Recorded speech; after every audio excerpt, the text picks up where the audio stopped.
It's been a while since I've done an Omnibus Haul video, and to tell the truth, I just didn't really see any of these being standalone videos. Maybe Spider-Man by Erik Larsen, but it's been like 8 years since I've read that omnibus. That is a new printing that I just got for the variant cover, but I'll talk about that more when we get there. There are 2 pre-release Omnis in this haul, so that's going to be cool. But we're going to start off with looking at some manga. So man, Dark Horse totally sold me on their hardcover deluxe editions. I mean, it's the same reason why I like Omnibus. You have the whole run collected in this beautiful pristine, both format, and they really spoiled the hell out of me with Berserk. That was the first one that they released. I totally fell in love with Berserk, and I just haven't loved the other series that they've been publishing as much. Blade of the Immortal, it was cool but kind of slow. Hellsing was a little bit zany, kind of fell off on volume 2. And then here we have Trigun. People love Trigun, but I gotta be honest, man, I started reading the first volume. It's not hooking me right away, but either way, let's take a look at the Trigun Deluxe Editions from Dark Horse. All right, just to clear up any confusion, if there is any, because I definitely had some, Trigun, the Deluxe Edition, this is essentially Volume 1. It starts off as just Trigun, and then it would change to Trigun Maximum. So this is the Volume 1, technically, for Trigun Maximum, because it continues here with subsequent volumes. So you read this first, then it goes into Maximum. Before we look at the actual books themselves, let's compare them to those Dark Horse books that I mentioned, which, again, I was so spoiled with Berserk, and I love uniformity in these collected editions, similar with the logos, with the creators, with the logos in the middle, reading it right to left, black and white. The only thing is, man, nobody can come close to Berserk, man. Berserk is the best manga of all time, but it looks great on the shelf together. The only kind of nitpick is, I don't know why they went with red, which is very similar to Hellsing. I feel like it was originally solicited with a blue cover with the yellow or gold text. I don't know why they ended up changing it for Hellsing, because now you have 2 red collected editions. But then you have here Blade of Immortal, to continue with the comparisons. Now, Blade of the Immortal is the only one so far that reads from left to right, because they had a, what's the word I'm looking for? Conversion, or a US converted volume that was around very early on, so they just published it that way. But anyway, we're here for Trigun, and like I said, I started to read this, and it's just not immediately hooking me, man. I don't know if it's just because I'm, again, spoiled with Berserk. It has a very similar feel in the way that the collected editions are made. You have our main character here, and it's very much like the name would suggest, Trigun. It's all about the guns. What is his name again? Like Vash Stampede or something like that? So here's the artwork. It definitely feels like these characters, like you've seen these type of characters in like other anime archetypes. It almost feels like Fist of the North Star a little bit like you would see these type of characters in a Capcom fighting game, like freaking Final Fight or something like that. Where am I at right here? So, I've read quite a bit of this. So I've read up until where the ribbon is at, and I do plan on continuing to read it. Like I said, man, people love Trigun. I think it's one of those where people really like the anime, and maybe it's just one of those classic manga that at the time it was much more of a bigger deal than some of the more popular titles now, but I don't know. I want to keep reading it. I want to really read all of these deluxe editions, because I read the entire Berserk run, every single volume of 14 volumes. I have videos on all of them. And then we have Trigun Maximum here, so see more of the same. You have these red cover pages. So yeah, this is basically just following that first series. And then I think I saw at least up to 3 volumes solicited for this so far. So they look sexy on the shelves. I'm a sucker for this type of collected edition. It's just the same thing as like Omnibus with comics, but manga and these Dark Horse Deluxe editions are just beautiful, man. All right, but definitely need to get caught up on that first volume. Here's some color galleries in the back. Yeah, it feels like Hellsing. It feels like that era of manga, like a 90s manga vibe. Heavy on the guns, as the name would suggest. All right, before we get into the Teenage Mutant Ninja Turtles hardcover compendium volume 3, we got to talk about organicpricebooks.com. If you're looking to pick up any omnibus, absolutes, or collected editions, make sure to check them out. They have them heavily discounted while they're in stock. You can pre-order them. You can also save an additional $2 by using code GEMMINT every single time. Great packaging, fast shipping, organicpricebooks.com. And if you're overseas, check out comicsbugle.com. Same thing, great packaging made from 100% recyclable materials, fast shipping, which is free with no taxes or import fees as long as you're in the EU. They have pre-order options there as well, and you don't pay for the book until it's ready to ship. And you can also save $2 there by using the code GEMMINT every single time. So shout out to Organic Price Books, who sent the bulk of these books, and comicsbugle.com. And let's take a look at Teenage Mutant Ninja Turtles. All right, and here we go, volume 3. So let's bring out volumes 1 and 2 as well to show the complete set of the TMNT hardcover compendiums, barely fitting on the screen here. Very uniform with the dust jackets as far as the black and green. Like I've mentioned in the other videos, I'm not really a fan of these dust jackets. They kind of show damage really well. I don't know, they just don't really feel as high quality as like a Marvel or DC omnibus. It feels like just like, again, prone to damages. So the hardcover compendium volume 3 completes the entire volume 1 of the TMNT Mirage series, issues 38 through 62. It has Shades of Grey, the 13-part City of War, which they would later revisit in the IDW run. And this one costs $150. Man, that's kind of expensive for the hardcover compendium. I mean, it's essentially an omnibus. If we bring out like a Marvel omnibus, it's kind of the same. Yeah, it's the same height as a Marvel omnibus. So $150. TMNT Volume 3. You got the black hardcover. You got the Ninja Turtles on the front. Spine is the same as the dust jacket spine. I don't know if I showed it. I'm a little bit hype off coffee right now. Forgive me. All right, but let's open up. I feel like white cover pages feel cheap too, man. Like, I don't feel like IDW, man. What's the deal with them? They do deluxe editions mostly. They should have made this black or green or something. White looks cheap, right? Am I alone in that? Table of contents. Jumping into the wacky, zany years of the Turtles. It almost kind of looks and feels like the Archie Comics versions at this point. So I guess you could see why this started ending here, and then they would go into Tales of the TMNT. I'm such a sucker just for Turtles, man. I grew up with the toys and with the cartoon. I didn't grow up with the comics. I've read a good amount of the first few issues or whatever, but I don't think I've gotten this far. Here we go back to the regular Mirage Turtles vibe. Yeah, so I would love to read this. I would love to do a TMNT read-through, to be honest. But, very similar to like the manga, right? You have the black and white, anthropomorphic. City at War was the epic conclusion of this volume. So, all 3 volumes, $150 is expensive, but it's good that we don't pay cover price for these. Again, I mentioned Organic Price Books, Comics Bugle. But that is volume 3. All right, and on to some pre-release stuff. Always a fan to continue essential runs. We have the Fantastic Four, volume 5. Keep churning out this classic material and preserve it in this beautiful format. All right, so this one is scheduled to come out on November 19th. This is the regular cover, which is the cover for issue 148. And then you have the direct market variant, which is the giant size Superstars featuring Fantastic Four. It's the Rich Buckler variant. This is the cover to go for me. I think this one's great. You have Thing versus Sandman. You have the Fantastic Four in the back. Here is the spine for volume 5, of course, following the more recent aesthetic with the smaller text here. Roy Thomas, Jerry Conway, John Buscema, and of course, Rich Buckler. So volume 5, going to the back in traditional old school omnibus form. You have all of the covers of the comics it collects. It's issues 126 through 163 of Fantastic Four, the giant size Superstars, like I mentioned, also giant size FF 2 through 4, and the Avengers 127.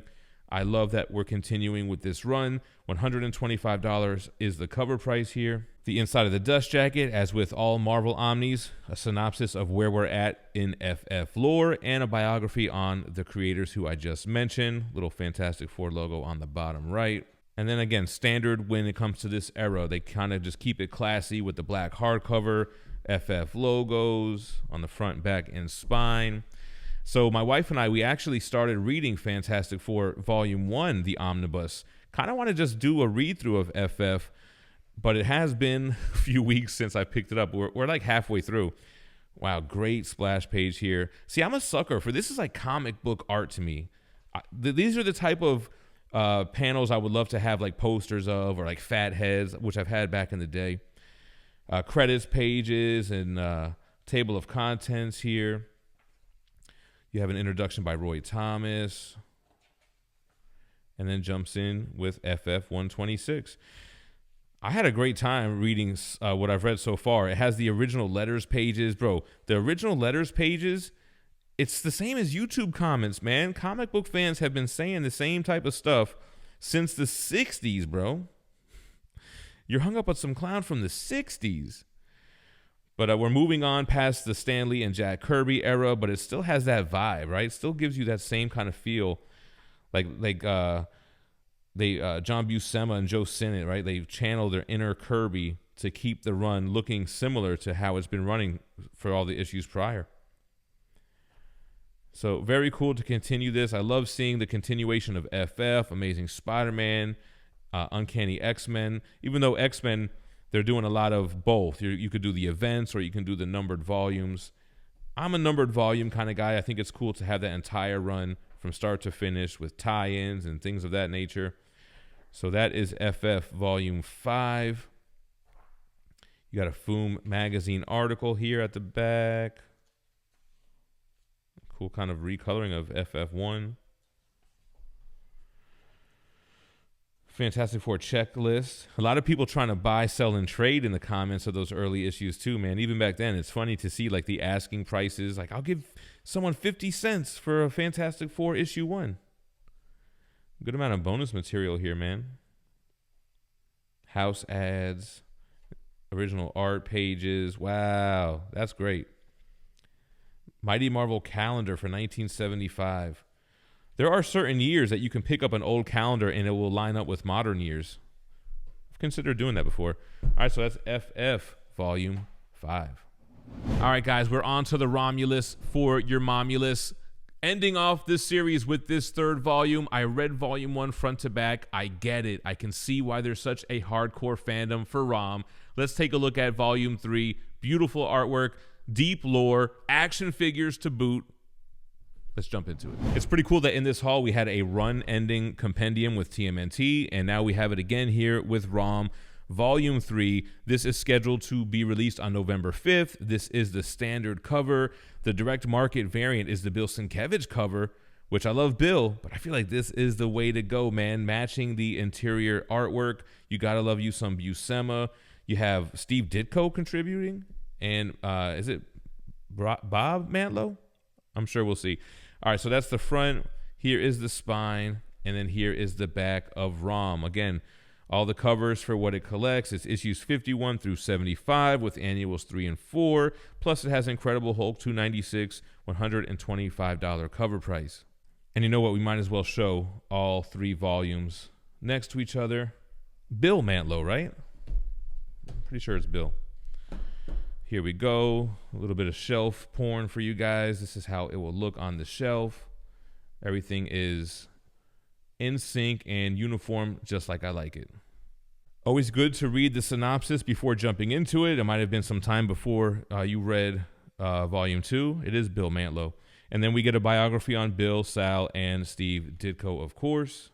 The actual hardcover has the same as the dust jacket and then a different image on the back. So not the Bill Sienkiewicz, but the a big team picture here from our Marvel heroes. So that's what was cool about ROM. It was this toy series that Marvel grabbed and gave it some backstory, interacting and incorporated it to the Marvel universe with your credits page and your table of contents. Chris Ryall with another introduction. I think he did for the other two as well. And then you have, boom, just the regular cover as it was on the stands and jumping into the series. I'm a sucker for this era of art. I love me some Bronze Age, Copper Age. What I say about this, the dialogue is a little cheesy, is a little campy, because that was, the style at the time. A lot of exposition explaining what they're doing when you could, really just show it in the artwork. But again, more of a sign of the times. But I love the lore.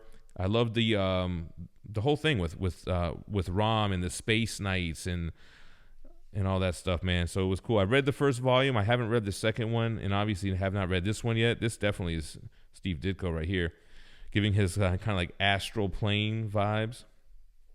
Nice double page spreads. The Dire Race. I was trying to think of what I kept wanting to say Deviants, but I'm like, that's Inhumans. So the Dire Race, the whole got one gun to see if you're a space monster and one gun to blast you. So a run-ending completionist omnibus. Now all we need is that Micronauts 3, and then that'll cap off that run as well. So here's some Steve Ditko art. ROM in his prior form, and then him taking on the cybernetic form. It's not a robot. It is definitely a cyborg. Oh, let's look at these in the back. Cool to see ROM with modern art. So Ryan Stegman doing ROM. Dave Marquez. Scon, that's cool, man. Luciano Vecchio. Torin Clark, I love this one with Thanos. Peach Momoko doing ROM. I haven't seen any of these. Here's Bill Sienkiewicz stuff. That's cool. Original covers and interiors. So still had some bonuses here on volume 3 of ROM. All right, and here we go. Spider-Man by Erik Larsen and David Michelinie. I had to get the direct market variant. This is one of my favorite Spider-Man/Venom covers, and I own this book. We're going to compare it to the first printing. This is either the second or the third printing of this book. Yeah, the second printing, and they made changes to the artwork on the hardcover, different dust jackets. Let's take a look at it. All right, so this one is already out. I think it came out last week at the time of recording, but Spider-Man by David Michelinie and Erik Larsen. So this is the direct market variant. The regular cover is this boomerang cover, which I believe was one of the options for the first printing, but my first printing has a completely different cover, which is not available on the new printing. I mean, it's cool and everything, but man, this cover, I had to ask Organic Price Books. I'm like, bro, can you just send me the DM variant? I'm probably going to sell this one, but I really just want this dust jacket cover. But take a look. That's not the only thing that they changed. They also changed the art on the hardcover. They gave the new printing this wraparound black and white Spidey, whereas the first printing had just these two different images, Return of the Sinister Six, and I forget whatever the Deathlock story was. So pretty interesting that they changed not only the variant cover dust jacket options, but they also changed the art on the actual hardcover. Before we get into that, we'll take a look at the inside of the dust jacket. This is off of the heels of Todd McFarlane. Erik Larsen, what huge shoes to fill, the Todd father, and he's still doing Spider-Man at the same time, right? So he's doing Amazing Spider-Man, and I got to be honest, man, I think he did a great job. He took the Venom character that Todd McFarlane created, and he made it his own. He added the tongue stuff, the crazy teeth, the acid spit, and all that. So here's the back. It collects Amazing Spider-Man 287, which is prior to Todd's run, right? Well, I mean, Todd did 298, 99, 300, and all that. I forget when Todd jumped. Oh, yeah, Todd jumped on at 298. That's right. Then it's 324, 327, and then 329 through 350. Then he did Spider-Man after McFarlane once again. McFarlane stops doing Spider-Man with issue 14 and 16. Larson picks up 15, then 18, then does 21 through 23. Then he's back to Amazing Spider-Man where it kind of it did renumber itself, doing 19 through 21. This also has material from Marvel Comics Presents 48 through 50, and Spider-Man, again, adjectiveless Spider-Man, 19 and 20, but only some material from those, with a $100 cover price. Bro, This is the cover to get. This is like one of the most iconic Venom images, and it ain't by McFarlane. It's by Erik Larsen. All right, so see, black cover page is so much more classy than white. White is just so cheap looking. All right, so here is the nice cover page, splash page, credit page. This Return of the Sinister Six. Table of contents. Another iconic Erik Larsen Venom. He kills, Spider-Man fakes his death so Venom will stop hunting him. So here is a little bit from McFarlane's 324. I guess it's just pertinent story stuff to lead into what Larson is throwing down. Very similar Peter and MJ. Actually, is this still McFarlane? Hold on, I'm tripping right now. No, Erik Larsen. Okay, that's right. McFarlane cover, though. Yeah, so yeah, Erik, man, he did a great job following up Todd. He still had those exaggerated proportions. I feel like it's the perfect blend between Todd and who would come next, which was Mark Bagley. Kind of a cleaner look, but still has kind of weird proportions, spaghetti webbing. And then, of course, the enhancements to Venom, the Tri-Sentinel stuff. So I read this omnibus, from not this one, the one that I showed you before, from front to back, and I remember exactly when it was because we lived in an apartment in El Paso for 4 months before we bought our first house, and shortly after that is when I started the channel. So I read this a few months before I started the channel, and it was everything I remembered and hoped it would be. So many classic and iconic images of Venom. Like, I love McFarlane, but I was also a huge fan of Larson and Bagley, Spider-Man and Venom. So this book is just basically, man, so many Spider-Man and Venom fights. Here's Larson doing Wolverine, Electro, right? Is this where we get the Return of the Sinister Six stuff? I like this version of Doc Ock, man. Mafia, gangster Doc Ock. Mary Jane showing her assets. Vulture versus Spidey. See this? It feels like the same. It feels like the same Mary Jane and Peter from the McFarlane run. Larson just, he had big shoes to fill, and he wore them shoes. You know what I'm trying to say. He did a good job. You got Tarantula. I don't remember the stories. Cardiac. I always liked Cardiac. The Doctor turned vigilante. More iconic Venom artwork. Again, the paneling, taking the page out of Todd's book and making the paneling artistic as well as the characters. The big teeth with the crazy tongue. Alas, poor Spider-Man, I killed him well. Look at the teeth and tongue. Man, arguably, did Larson have more inspiration on current Venom than Todd did? Todd was just a beefy, bulky symbiote Spider-Man with a mouth. But Larson came through with the teeth and the tongue and the acid and all that. And also did kind of the similar thing that Todd did. Let me just draw all my favorite characters along with Spider-Man here. We brought out the Sinister Six, all these classic villains. Oh, look at here. This is from the new numbering. Spider-Man in the black suit again. A little bit more modern. Very cool, man. This is my era of comics, man. 90s Spider-Man. Come on now. All right, so we have bonuses in the back. You have original artwork. Always cool to see the pencils and inks. Then you have hardcover artwork. This was on the original hardcover itself in the first volume. Recoloring of this classic cover. Ooh, this was a great image too, man. This is Wolverine vs. Spider-Man one-shot. Very cool. Revenge of the Sinister Six. Yeah, this is the dust jacket for the other omnibus, the first printing. And there you go, guys.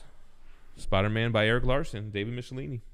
All right, guys, and last but certainly not least, some DC love. I feel like I've only been doing Marvel omnibus content lately, and it's just they churn out so many more omnis than DC does. But here we go. One of my favorite characters, Superman, the Triangle era. I had no idea what the Triangle era was or is, but I was pleasantly pleased to find out. Let's talk about it.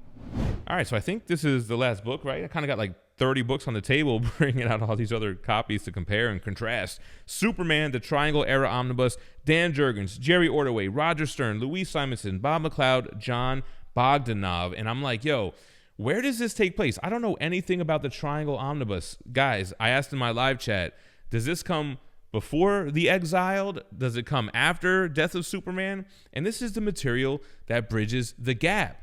Death and Return of Superman, I loved. It's one of the first comics I've ever read. I loved the Exiled and Other Stories Omnibus. I thought it was great. And I remember when reviewing that, people were saying, I hope they print the material that bridges the gap. And I didn't even realize until recently that that's what this actually is. And we'll talk about what the Triangle Era is itself. It's Volume 1. It's the same great creative team from those other two Omnis. I love this. Triangle Era begins. So Man of Steel soared to new storytelling heights during its infamous Triangle Era. The Triangle Era was to let you know that this was a continuation of the story over what started as 3 titles and ended up becoming 4 titles, because you have Superman 49 through 63, Starman 28, but then Adventures of Superman 472 through 486, Action Comics 659 and 673, and then Superman Man of Steel 1 through 8. This was a $125 omnibus only, but again, heavily discounted on organicpricebooks.com.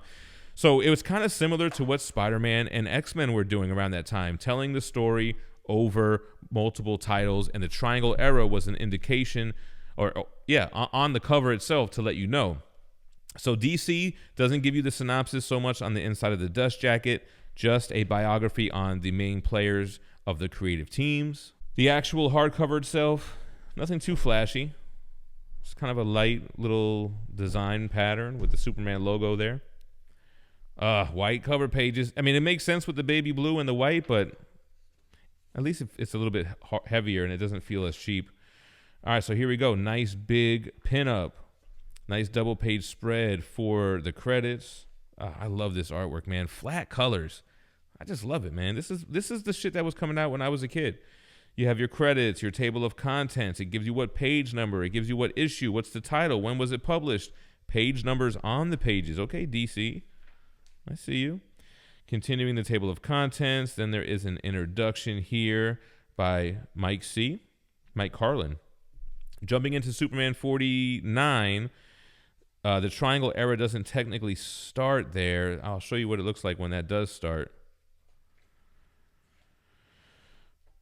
Not here either. Here's Adventures of Superman 472. Following the events of The Exiled, we see the Eradicator return in human form, which was a seed that was planted in those earlier issues, and then it pays off with the Reign of the Supermen storyline, where he's actually one of the 4 Supermen. But yeah, so the cast of characters, the supporting cast, all the same. I got to read this, man. Bridging the gap between those 2 Omnis that I did read, know, and love. You got some Lex Luthor, Superman suited up, nice flat copper age colors. So we're still not in the so after Crisis of the Crimson Kryptonite, I believe that's when they technically start putting the triangle on the covers. And I remember those triangles from, I want to say from the Death of Superman issues, if I'm not mistaken. All right, so here's an example. So we're not on issue 1, but the Adventures of Superman has this red triangle that has the year 1991 and an 8 there. So then from then on, you'll know, even though your Adventures of Superman with part 8, Action Comics is part 9.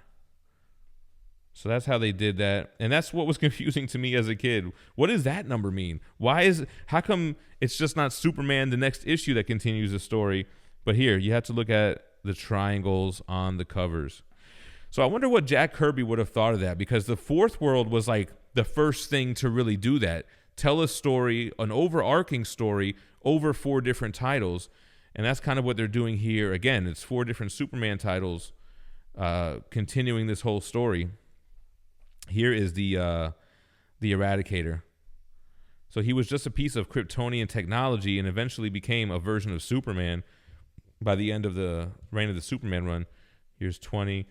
Yeah, so this is so cool to me. This is like the stuff that I remember seeing on newsstands when I was a kid, I wouldn't pick up these issues. It wouldn't be until the death of Superman when I actually started reading and picking up Superman comics. But like I vaguely remember seeing these in like the grocery store or like in the mall at a Walden Books or something like that. Remember Walden Books? So I haven't read this material. I feel very familiar with it, having read the stuff that came before and after. So it's so cool to see them continue with this. So what do we get in the back? Some trade paperback covers. Roger Stern, an introduction that he wrote back in 1996. Another one from Casey Carlson. You have some original sketch mock-ups turning into covers. That's pretty cool. Dan Jurgens, Jerry Ordway, man, these guys are the greats. So you get some cool bonus material. Okay, DC, I feel like they really put a lot into this one. How clean is this, bro? I'm a big fan of Superman, the OG superhero. He was he was the first superhero I know as a kid. I had a Superman lunchbox. I was all about Superman. And now here sits the stack in reverse order. Let me know what you thought about the haul in the comments down below. Should I be giving Trigun more attention? People love Trigun. What are you picking up? What have you picked up? Some of these are already in stock. Some of these are available for pre-order. Sound off in the comments down below. Thank you for watching and stay minty fresh. Peace.